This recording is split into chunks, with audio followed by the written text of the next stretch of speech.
இப்பட்ட அமல்களை தான் நாங்கள் செய்து கொண்டிருக்கிறோம். நமக்கும் இஸ்லாமுக்கும் எந்த விதமான தொடர்பும் கிடையாத அளவிற்கு இந்த பூமியில் வாழ்ந்து கொண்டிருக்கிறோம். அல்லாஹ் அக்பர்.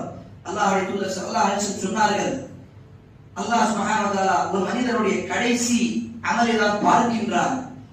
ஒரு ஹதீஸ்ல அல்லாஹ்வுடைய தூதர் சொன்னார்கள், ஒரு மனிதன் நல்ல அமல்களை செய்து கொண்டிருக்கிறான், அவருக்கும் சொர்க்கத்துக்கும் ஒரு முலவளவுதான் ஒரு இடம் இருக்கும். அந்த அந்த அந்த அந்த ஒரு காரியத்தை செய்து விட்டால் அவன் சொர்க்கத்தில் செல்லுவான்.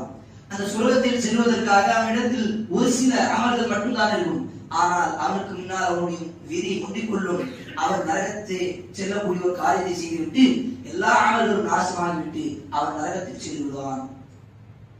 எல்லா அமல்களும் வாழ்க்கை முழுவதும் நல்ல இபாதத்துகளை செய்து சொர்க்கத்தில் செல்வதற்கு ஒரு முலவரவுதான் இடம் இருக்கும்.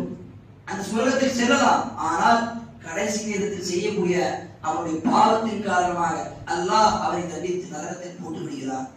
இன்னொரு ஹதீஸில் அல்லாஹ்வுடைய தூதர் சொன்னார்கள், அதே நரகத்துடைய செயல்களை செய்து கொண்டு நரகவாதிகளாக இருக்கின்றான், அவனுக்கும் நரகத்திற்கும் ஒரு முலவருதான் இடையில் இருக்கிறது. ஆனால் அவனுக்கு முன்னால் அவனுடைய விதி முந்திக் கொள்கிறது. அவன் சொர்க்கத்துடைய சில அமல்களை செய்து கொள்கிறான். அல்லாஹ் அவனை சொர்க்கத்தில் போடுகிறான். சுப்ஹானல்லாஹ். இந்த மாதிரி பல சம்பவங்களை நாங்கள் பார்க்கலாம். அந்த இறுதி நேரத்தில் இருக்கக்கூடிய அமல் இல்லை, நிய்யத் இருந்தால் போதும். அது கூட அல்லாஹ்வுடைய தூதர் ஸல்லல்லாஹு அலைஹி வஸல்லம் சொன்னார்கள். பனி இஸ்ராயீல் அதே சம்பவம் நமக்கு எல்லோருக்கும் தெரிந்த சம்பவம் தான். 100 கொலை செய்த மனிதன் என்ன இபாதத்தை என்ன அமலை செய்தார்? அவன் ஒரு ஹிஜ்ரத் செய்வதற்காக நிய்யத் வைத்து முயற்சி எடுத்தான். ஆனால் அதையும் பாதி வரையில் அவனுடைய ரூஹ் எடுக்கப்பட்டது. அப்ப அவனுடைய நிய்யத்தின் காரணமாக அல்லாஹ் அவனை சொர்க்கத்திலே போட்டு விட்டார். ஹதீஸ் நாங்கள் பார்க்கிறோமா இல்லையா? அப்ப இறுதி நேரம், கடைசி நேரம் மிகவும் முக்கியமானது சகோதரர்களே, பெரியவர்களே. இந்த கடைசி நாட்களில், கடைசி இரவில், இந்த இன்னும் சில நிமிடம் இருக்கலாம், இன்னும் சில நாட்கள் இருக்கலாம்.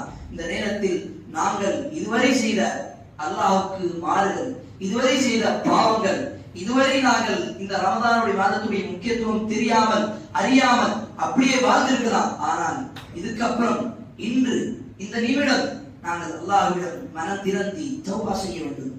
அல்லாஹ்வுடைய தூதர் ஸல்லல்லாஹு அலைஹி வஸல்லம் சொன்னார்கள், ஒருமுறை ஜும்ஆவுடைய மேடையில் ஏறும்பொழுது மிம்பரில் ஆமீன் ஆமீன் என்று 3 முறை ஆமீன் சொன்னார்கள். சஹாபாக்களுக்கு புதுமையான விஷயமாக இருந்தது. அதற்கு பதில் அளித்தார்கள். அல்லாஹ்வுடைய தூதர் ஜிப்ரீல் அலைஹிஸ்ஸலாமின் வந்து 3 நபர்களுக்கு சாபம் சொன்னார்கள், 3 நபர்களை சபித்தார்கள். நான் அதற்கு ஆமீன் சொன்னேன். அதில் ஒன்று யார் தெரியுமா? யார் ரமதானுடைய மாதத்தை அடைந்து தன்னுடைய இறைவனிடம், தன்னுடைய ரப்பிடம், அல்லாஹ்விடம் பாவ மன்னிப்பு கேட்காமல் இருக்கின்றானோ அவனுக்கு நாசம் உண்டாகட்டும் என்று ஜிப்ரீல் அலைஹிஸ்ஸலாம் சபித்தார்கள். நான் அதற்கு ஆமீன்